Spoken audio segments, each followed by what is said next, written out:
Тоттырыр.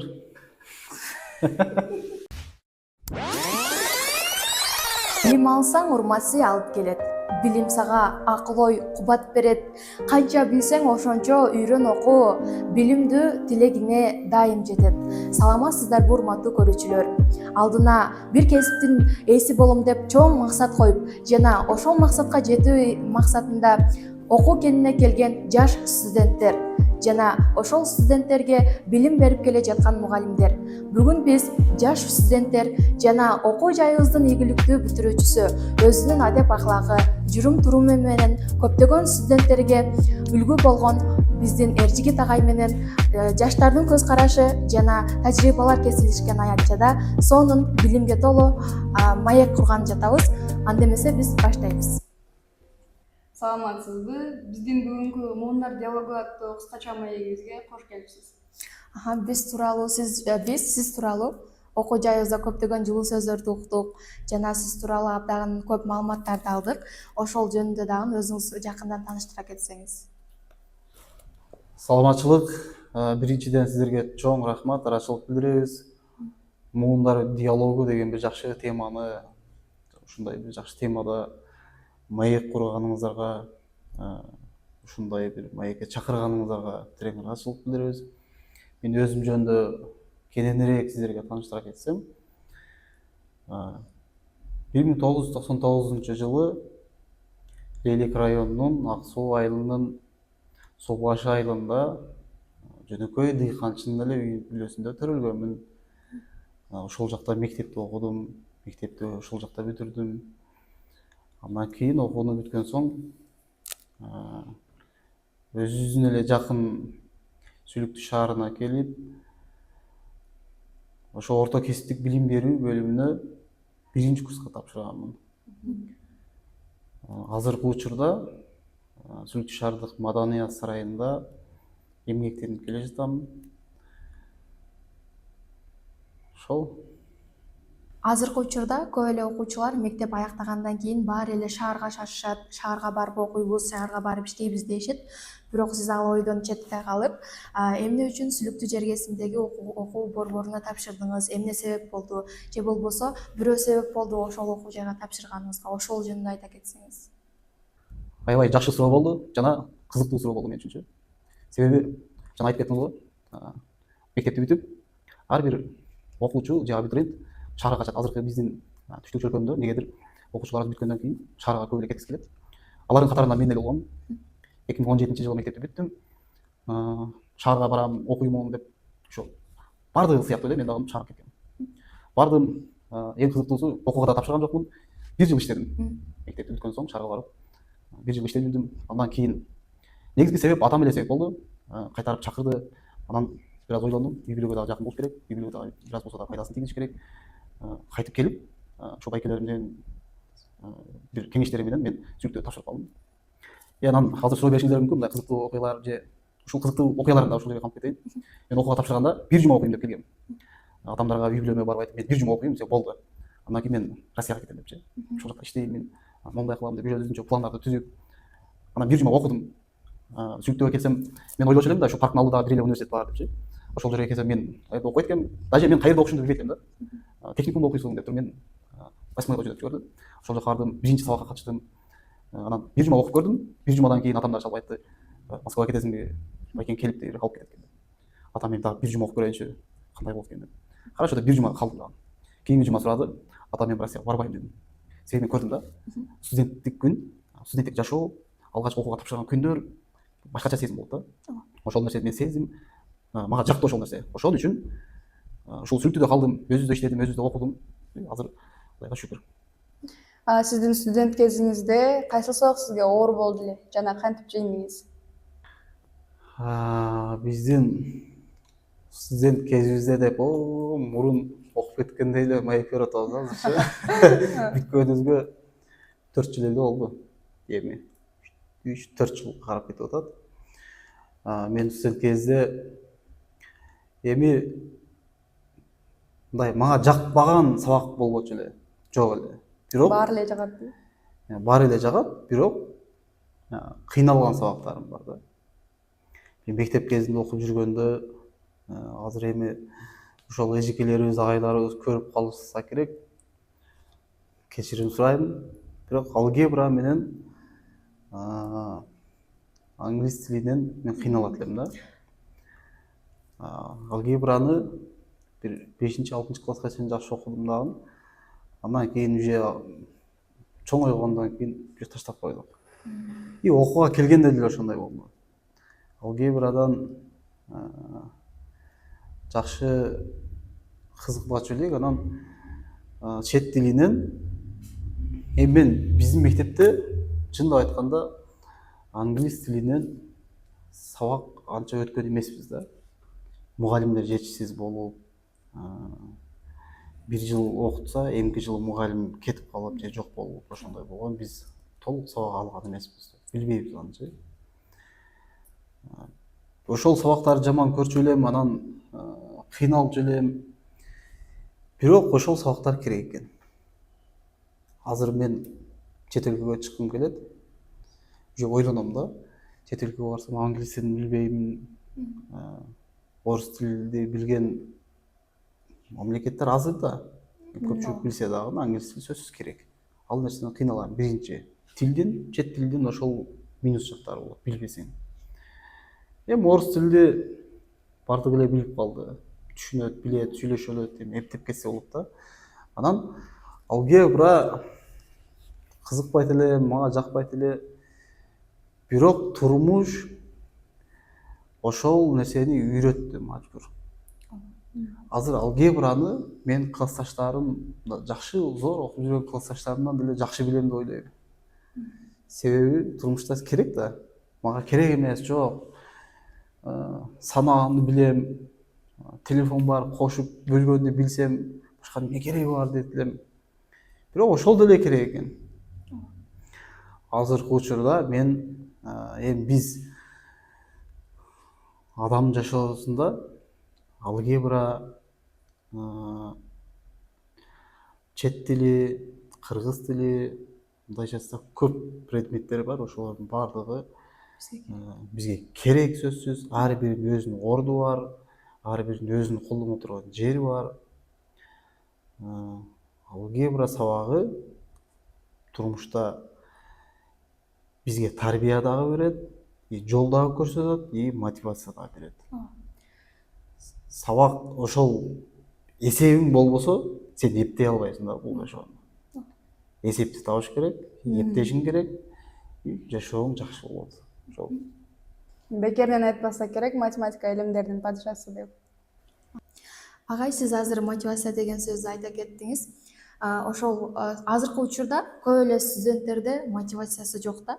Көп эле студенттер окууга же болбосо билим алууга алардын умтулуусу жок, мотивациясы жок да. Адам баласына негизинен эле алып караганыбызда, анын өткөн күнү мотивация болушу мүмкүн да. Анын өткөн күнү жана анын болочок келечеги ага чоң мотивация боло алат да.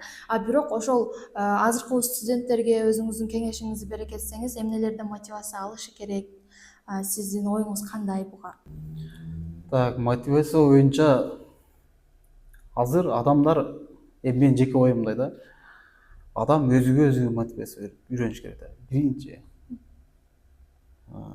адам өзүнүн жашоосунан алат да көп нерсени. Өзүнө өзү мотивация бериш керек.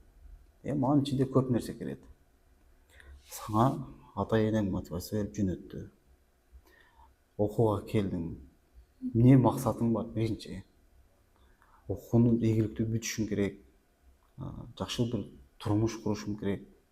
Жашоодо бир өзүмдүн пайдам тийген же өзүмдүн пайдамды элге, жерге, кандай эле нерсе болбосо, пайдам тийсин деген бир ар бир адамдын, ар бир студенттин, ар бир жаштардын ой максаттары болуш керек да. Ушуну мотивация кылыш керек да өздөрүгө. Мен мындай түшүнөм. Эгер ошол тапшырган студент өзүнүн койгон максаттарынын бири окууну жакшы окуп алса, жакшы жүрбөсө, ата-энесинин ишеничин аткарбаса, мен кандай адам болом? Келечекте мен кандай инсан болом? Деген суроону ушу үйдөн чыгып баратканда, эртең менен туруп окууга жөнөгөндө коюш керек да. азыр мотивация дегендин түрү абдан көп. Фейсбуктарга же инстаграмдарга, соц тармактарга кирсең, мотиваторлор көп да. Мотивация бергендер, мен сени планча кылам, түгүндөй кылам. Жок, олар сенин жашооңду планчы сенин жашооңду алат, сенин жашооңду алат же башканын жашоосун алат дагы. Ошол аркылуу эле сүйлөйт. Просто алар кооз сүйлөйт. Биз ошону түшүнбөйбүз да. Адам үйдөн чыгып атканда мотивация менен максаттын негизи максаты бир эле. Мотивация аласың, максатыңа жетесиң, аракет кыласың. Ошондой нерсе деп түшүнөм да. Эртең менен чыгып бара атканда мен ушуну кылышым керек. Мен кылбасам уят болом, же болбосо максатыма жете албай калам деген нерсени өзүгө бекем тутса, ошол сөздөрдү принцип кылып кармаса, ошол адам кылат да. Мен мисалы ишке жөнөгөндө, азыркы учурда иштейм, ишке жөнөгөндө мен ойлойм. Бүгүн мен эмне иш кылам? Жумушка барам. Кантип иштейм? Мен алдымда эми работниктер иштейт. Мен барып эмне тапшырма берем? Мисалы музыкантка эмне тапшырма берем? Методистке эмне тапшырма берем? Уюштуруучу эмне тапшырма алыш керек? Анан аларга тапшырма берип туруп, сыртка чыгып, тех работниктерге эмне тапшырма бериш керек? Айлана чөйрө, хозяйственный болуш керек да. Анан бардыга тапшырма берип алып туруп, мен өзүм эмне иш кылам? Ошондой максат коебуз. Анан барып туруп тапшырмаларды беребиз. Өзүбүз иш планыбыз менен иштейбиз. Негизи ошонтип эле түшүнөм. Эми жана айткандай мотивациянын түрү көп. Ар бир нерсенин өз мотивациясы болот. Эми ата-эне мотивация берет, бир тууган бериши мүмкүн, дос бериши мүмкүн. Анын түрү көп да. Мисалы сен жакын досуңа мотивация бересиң. Сен сөзүң аркылуу ошол досуң оңолуп кетиши мүмкүн, аракет кылып кетиши мүмкүн, мындай бизнесмен болуп кетиши мүмкүн, бай болуп кетиши мүмкүн, муну айта албайсың. Мотивация көчөдө өтүп кетип аткан жандык, жаныбар, адам, ошол бүт баарына мотивация алсаң болот. Биз окуп жаткан окуу жайда сиз да окуп кеттиңиз, ал жерде сыймыктуу бүтүрүүчү болдуңуз жана ошол сиз өзүңүз окуп кеткен окуу кенинин артыкчылыктарын айта аласызбы жана эмнеси менен мактана аласыз? Албетте айта алабыз. Биринчиден, ошол окуу жайдын сыймыктуу бүтүрүүчүсү деп айтканыңыздар мен үчүн чоң сыймык да азыр. Мен азыр иштеп жүрөм. Ушинтип чакырып калыптыр, же ушундай барыш керек, окуу жайга барыш керек деп. Мен окуу жайга барсам, азыркыга чейин менин сүрөтүм илинип турат экен. Сүйүнүп калдым да. Биринчиден рахмат ошого. Дагы эле сүрөтүм турат экен, тура берсин ошол жерде. Анан окуу жайдын артыкчылыктары боюнча Кыргызстандын түштүк чөлкөмүндөгү эң алыскы окуу жайлардын бири. Биздин окуу жай, мен ойлойм, өтө күчтүү окуу жай. Баары эле билет, биздин окуу жайдан президенттик стипендияттар көп чыккан. Бул жөндөн жөн келип чыккан нерсе эмес. Мугалимдер, баягы профессордук окутуучулар жамааты, анан ошолордун мээнети, эмгеги күчтүү да. Аны менен эмнени айткыбыз келет? Биздин мугалимдерибиз күчтүү, ар тараптуу тажрыйбалуу биздин мугалимдер. Мисалы, ата-энең сага өзгөчө көңүл бурса, сен ата-энеңе эң жаккан жакшы баласы болосуң да, айтканын кыласың. Чурка балам, планчаны алып кел, же муну алып келип бер десе, ата-энең сага көңүл буруп турса, жакшы сүйлөсө, жакшы маани берсе, сен жакшы көрөсүң да. Ошондой эле сымал да. Мугалимдер бизге ар бирибиздин атыбызды тааныйт да. Паланчы, Паланчиев деп. Ар бирибизге өзүнчө көңүл бөлөт. Ар бирибиз менен сүйлөшкөнгө убакыт болот мугалимдерибизде. Мына ушундай сонун билим алып атабыз, сонун жерде окуп атабыз. Өзгөчө көңүл бөлүп атат мугалимдерибиз. Ошонун натыйжасында биз президенттикке чейин жетишип атабыз. Эң негизги артыкчылыктары, эң негизги жетишкендиктери ушул деп ойлойм. Анан жана айткандай Кыргызстандын эң алыскы түштүк жөлкөмдө алыскы окуу жайыбыз. Анын дагы бир жакшы жери бар да. Себеби Лейлек району боюнча бир гана бизде Сүлүктөдө окуу жай бар. Мен ойлойм, ошол окуу жайдагы студенттер, эгер студенттер болбосо, жаштар болбосо, шаар мынчалык көрккө бөлөнбөйт да. Бизде жетекчилерибиз дагы жакшы сөздөрүн айтып келет. Студенттер бар үчүн шаардай болуп турат депчи. Ошол шаарды, ошол районду ушундай кармап турган бул окуу жай.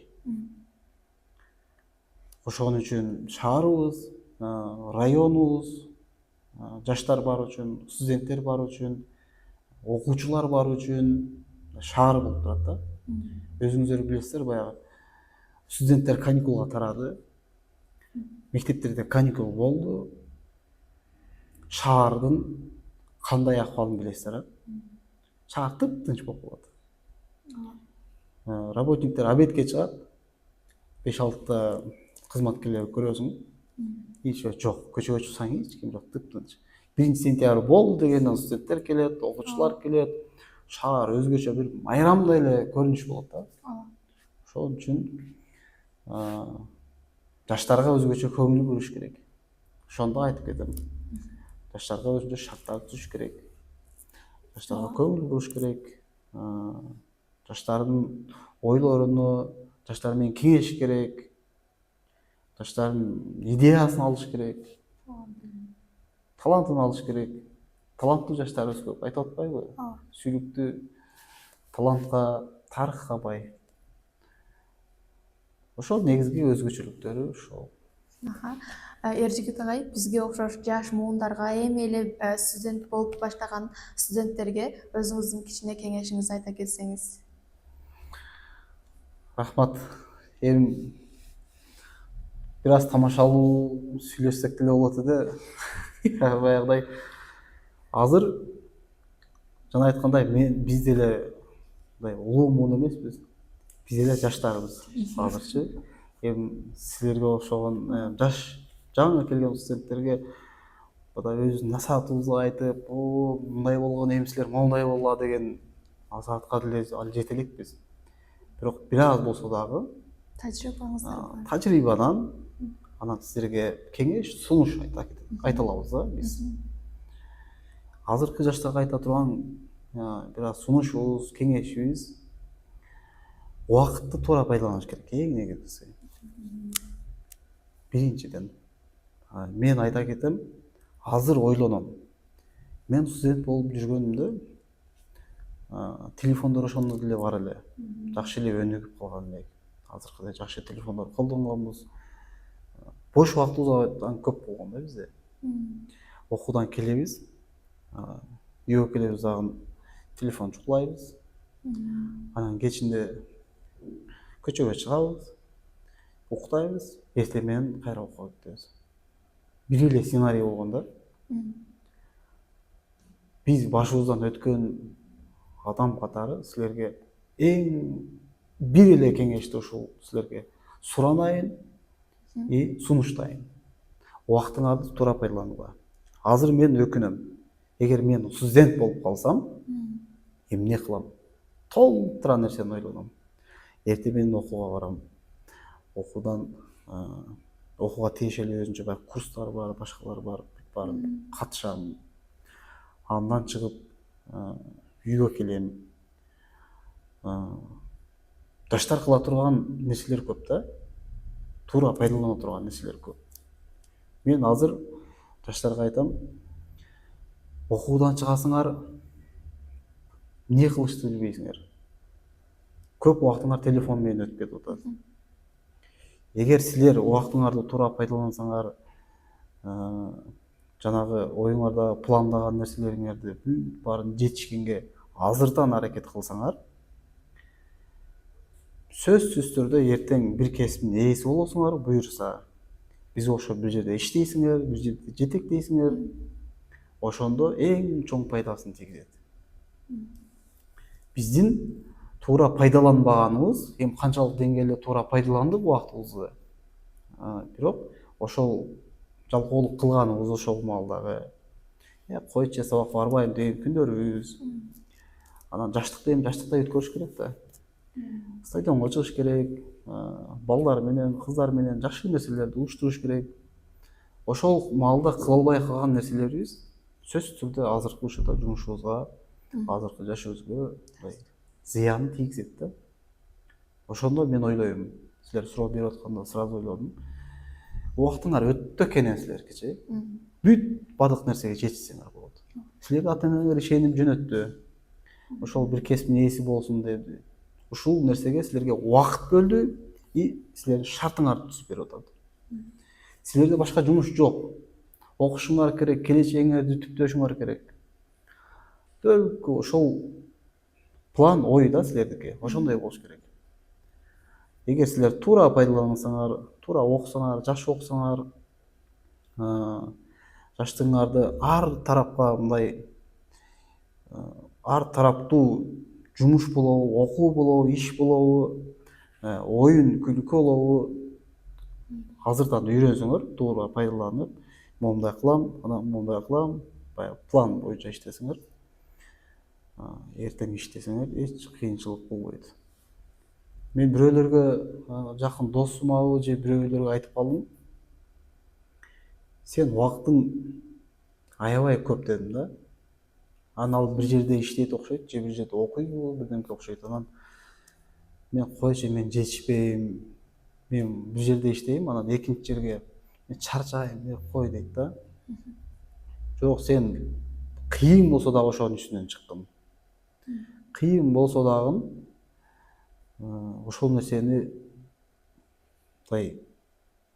алып кеткен. аягына чыгарганды үйрөн, алып кеткенди үйрөн азырдан, ошого пышкын, мээңди, башыңды ошого пышыргын. Эртең кыйналбайсың дейм. Ошол адам азыр көрүп жүрөм, иштеп жүрөт, башка көп тармактарда иштейт. Жаш болсо дагы азыр бүт нерсеге жетишет да. Жаштарга эң негизги бере турган сунушум ошол убакытты туура пайдаланыңар. Калган бүт бардыгы өз убагы менен, өз жолу менен кете берет ал нерсе. Анан эң негизгиси ата-эненин ишеничин, ата-эненин силерге эң чоң берип койгон байлыгы мына ушундай чоң мүмкүнчүлүк, чоң шарт. Ошол нерсени актаганга аракет кылыш керек.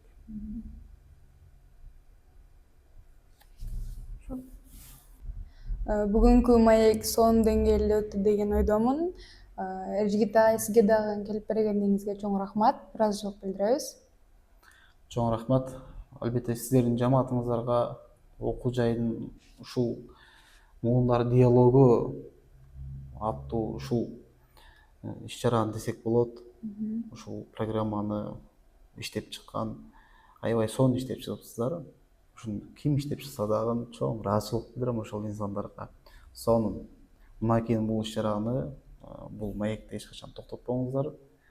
Бул жаштарга, улууларга, кичүүлөргө бүт баарга абдан сонун пайдасын тийгизет. Андыктан ишиңиздерге ийгилик. Биздин окуу жай ар дайым өнүгүү, өсүү жолунда өз кучагына абитуриенттерди тартып, татыктуу билим, тарбия берип жүрө берсин. Чоң рахмат. Ушинтип биздин муундар диалогу аягына келип жетти. Көңүл бурганыңыздар үчүн ыраазычылык билдиребиз. Кийинки муундар диалогунда жолукканча Саламатта калыңыздар.